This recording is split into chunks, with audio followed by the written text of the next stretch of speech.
बहुत बहुत शुक्रिया मुझे इस कॉन्फ्रेंस में बुलाने का। मैं सिर्फ 2 मिनट बात करूंगा। आप लोग बड़े तजुर्बाकार हैं और यहाँ पर हर मामले पर बात हो चुकी है और मैं ये भी जानता हूँ कि आप सबको असल बीमारी का इल्म है, चाहे कोई उसका जिक्र करे या ना करे। आप जानते हैं कि पाकिस्तान का मसला क्या है और उसको हल कैसे होना है। 2-3 ऑब्जर्वेशंस हैं आज की इस कॉन्फ्रेंस के हवाले से।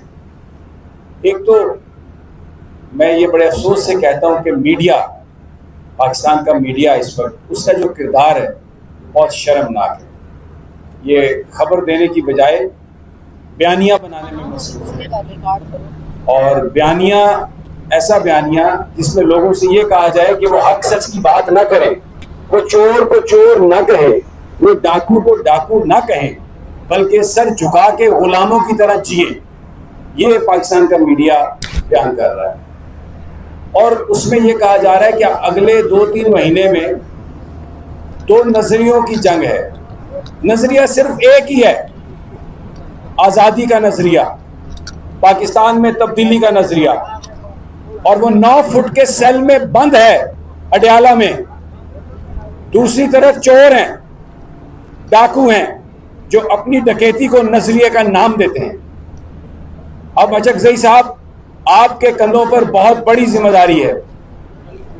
उस शख्स ने, वैसे तो सब लोगों ने जो यहां पर बैठे हैं बहुत कुर्बानियां दी हैं और हम सबको एक्नॉलेज करते हैं, लेकिन अगर इस मुल्क में रेजिस्टेंस का, मज़ाहमत का कोई बाब लिखा है जिसको तारीख याद करेगी, जिसको बच्चे अपनी किताबों में, अपनी तहरीरों में लिखेंगे, शायर जिसको अपनी शायरी का मौजू बनाएंगे, वो इमरान खान है। मुझे कोई इस हवाले से इबाहम नहीं है। अब आपके कंधों पर बहुत बड़ी जिम्मेदारी इसलिए है, तहरीक इंसाफ पिछले 2-3 साल में बहुत कोशिश की, उन्होंने एहतजाजी तहरीकें भी चलाई, लोग भी इकट्ठे हुए, लोगों पर डायरेक्ट स्ट्रेट फायरिंग भी हुई, लेकिन वो तहरीकें, जो रिजल्ट उनसे तवक्को किया जा रहा था वो नहीं हुआ।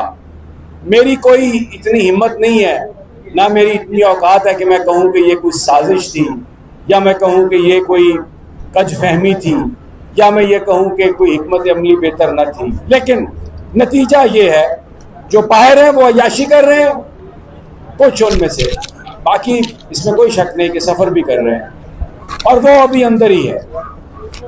तो आपको ये जिम्मेदारी कि आप तहरीक की क़यादत करें, आप एक प्लान बनाएं, ये बहुत बड़ी जिम्मेदारी है, क्योंकि पाकिस्तान के लोग आज भी करोड़ों लोग अडयाला जेल की तरफ देख रहे हैं। उनको किसी और पर एतमाद नहीं है। लेकिन मैं ये कहूँ अचकजई साहब, आप एक बहुत बहुत काबिल एतबार आदमी हैं। आपका जो माजी है वो इस बात की गवाही देता है कि आपने हक सच की जंग लड़ी है, और आप इतने बहादुर हैं कि आप किसी खतरे के, किसी खौफ के बगैर हर काम कर सकते हैं, हर बात कर सकते हैं। और जब ये कहा जाता है कि आपके पास मैंडेट है कि आप इस तहरीक को आगे लेके चलें, तो इसका मतलब सिर्फ ये नहीं है कि आपने कोई एहतजाज को लीड करना है। इमरान खान ने आप पर जो एतमाद किया है वो आपकी पॉलिटिकल इक्विपमेंट की वजह से, आपकी जो सियासत है उसकी वजह से। आप जिस तरह से जहां नरम होना होता है नरम होते हैं, और जहां पे आपने सख्त होना है तो आप एक पत्थर की तरह डट जाते हैं, इसलिए आपको ये जिम्मेदारी दी है। तो ये जो ऑल पार्टीज कॉन्फ्रेंस है, इसमें बहुत ज़बरदस्त बातें हुई हैं। तमाम जो लोग हैं वो मुबारकबाद के मुस्तहिक हैं। और फिर आखिर में मैं शाहिद खान अब्बासी साहब भी एक बहुत ही ज़बरदस्त आदमी है। उन्होंने उस वक्त इक़्तिदार को और असम्बली की जो मेंबरशिप थी उसको ठोकर मारी जिस वक्त वो सब कुछ हासिल कर सकते थे। बहरहाल इस उम्मीद के साथ कि अचकजई साहब, अल्लाह ताला आपको इस नए मिशन में कामयाब करे, और ये जो ऑल पार्टीज कॉन्फ्रेंस है इसके बाद आप एक ऐसी स्ट्रेटजी बनाने में कामयाब हों जिसमें यह मुल्क आगे बढ़े। भले वो एहतजाज से आप हासिल करें, भले वो गुफ्तगू से आप हासिल करें, जो भी तरीका आप मुनासिब समझते हैं, ये कौम भी आप पर एतबार करेगी, इसलिए कि इमरान खान ने आप पर एतबार का इजहार किया है। शुक्रिया। ये आदमी है, उसको यहाँ की हड्डी नजर आई होगी, लिहाजा उसका दिल ललचाया हुआ है पाकिस्तान के हवाले से। देखिए, पाकिस्तान स्ट्रेटेजिकली बहुत आम जगह पर वाक़या है, लोकेशन इसकी बहुत स्ट्रेटेजिक है, फिर 25-26 करोड़ आवाम की आबादी का मुल्क है। इसके अंदर अल्लाह ने इसकी ज़मीन में इसके अंदर ऐसे ज़खायर रखे हुए हैं, मादनियात के अजीम सरमाया रखा हुआ है। आपको मालूम है कि अमेरिका इस वक्त सुपर पावर नहीं रहा, उसका सबसे बड़ा डिक्लाइन इकोनॉमिकली है, इक्तिसादी है बहरान उसका। वैसे भी दुनिया के अंदर आप देख लें कि जंगें शुरू की, जंगें छेड़ी, जितना उसने अड्डे बनाए हुए इसका खर्चा बहुत ज्यादा है। इकोनॉमिकली अमेरिका कमजोर हो रहा है, और अगर इकोनॉमिकली अमेरिका वीक हो जाता है और चाइना बहुत तेजी से आगे बढ़ रहा है, अल्टीमेटली अमेरिका की सुप्रीमेसी इकोनॉमिकली भी खत्म होगी, तो सुपर पावर नहीं रहा, वर्ल्ड पावर भी नहीं रहेगा। वो अपने आप को फर्स्ट अमेरिका के अगर संभालने की कोशिश कर रहा है, और तमाम मुल्कों से जिनके अंदर क्या कहते हैं ना कि गैरत, हमीयत, अपने वतन से मोहब्बत, अपने नेशनल इंटरेस्ट का ख्याल रखने की जुर्रत, हिम्मत और हौसला नहीं होता, वो वहां से सब कुछ लूट के ले जाना चाहता है। वो डाकू के तौर पर आएगा, वो लूट के लेके जाएगा, वो किसी कानून को नहीं मानता, किसी ज़ाब्ते को नहीं मानता वो। और ऐसे बंदे के साथ सौदा करना, बैठना, बात करना, मेरे ख्याल में उसको अपने घर में लेके आना, ये डाकू है। उसको अपने घर में लेके आना, ये तबाही बर्बादी के अलावा कुछ नहीं हो सकता। हमारे पाकिस्तान के देखे, चाइना हमारे साथ है और खित्ते के ममालिक हमारे साथ हैं, हमें इनके साथ ट्रेड करना चाहिए।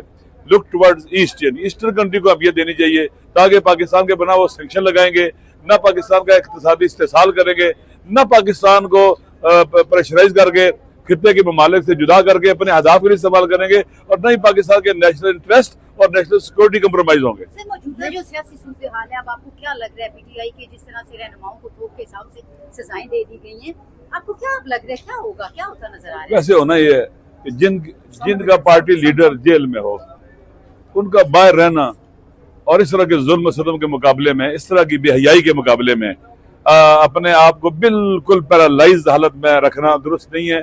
हम सबको जेल में जाना चाहिए, दुनिया को पता चले कि यहाँ पर किन लोगों की हुकूमत है, कौन लोग जो आइन के दुश्मन, कानून के दुश्मन हम पर मुसल्लत हैं, जो किसी ज़ाब्ते को नहीं मानते, जो इलेक्शन लूट के इनको अवाम ने धुतकारा था, अवाम ने ठुकराया था, ये जबरदस्ती मुसल्लत किए गए हैं। इनको शर्म नहीं आती।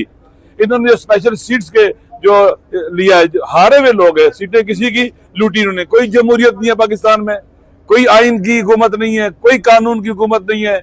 ये सब पावर का इस्तेमाल है, पावर का यूज है, मिस यूज है, बल्कि जालिमाना और फिरौनी क्या कहते हैं अंदाज में ताकत का इस्तेमाल किया जा रहा है। इसलिए ये जो हो रहा है, ये मेरे ख्याल में नेचुरल तभी है। वो सफर जो रजीम चेंज से शुरू हुआ था, ये उसके बिल्कुल यहाँ तक पहुंच रहा है, आगे भी जाना है इसने। जिस तरह से आप देखिए 8 उनसे पहले इलेक्शन का निशान छीन लिया गया, उसके बाद जो 8 फरवरी में लोगों ने खामोश इनकलाब लोग लेके आए, उसको कैसे इन्होंने बुलडोज किया। ये सारा एक सफर है उन लोगों का जो इख्तिदार के भूखे और पावर के भूखे, जो किसी कानून को नहीं मानते, पाकिस्तान के आइन को जूते की नोक पर रखते हैं, पाकिस्तान के कानून को जूते की नोक पर रखते हैं। इनके नजदीक पाकिस्तान, पाकिस्तान का आइन, पाकिस्तान का कानून, पाकिस्तान के अवाम कोई हुर्मत नहीं रखते। ये ताकत के भूखे भेड़िए हर चीज को बुलडोज करें, आगे देखिए और क्या करेंगे। इसलिए सब सियासी जमातों को, चाहे वो अपोजिशन की हैं, चाहे जिनमें कोई थोड़ी बहुत गैरत है वतन के हवाले से, नामुस है वतन के हवाले से, इकट्ठे होना चाहिए और इस तबाही और बर्बादी के तूफान का रुख मोड़ना चाहिए। एक एपीसी की इस्लामाबाद में इजाजत नहीं तो तहरीक और सड़कों पर और शहरों में क्या हो सकेगा? इंशाअल्लाह। आप मेरी बात सुन लें, जब सारे रास्ते बंद किए जाते हैं ना, पुरअमन तब्दीली के, रिफॉर्म्स के, अभी तक तो सारी रिफॉर्म्स की बातें हो रही है ना। रिफॉर्म्स क्या होता है? उसी सिस्टम में रहते हुए चीजों को बेहतर करना। जब अदलिया का रास्ता बंद, इलेक्शन कमीशन का रास्ता बंद, पार्लियामेंट का रास्ता बंद, और आप अपने फंडामेंटल राइट्स को प्रैक्टिस नहीं कर सकते, एहतजाज नहीं कर सकते, और फिर लोग इनसे ये मुतालबात इनकी तरफ लेके नहीं जाएंगे, फिर पाकिस्तान के अवाम उठेंगे और उनके कहर और गजब के मुकाबले में और कहर और गजब के तूफान के मुकाबले में ये खसो खाशाक की तरह बह जाएंगे। अभी देखा बात जोड़ मैंने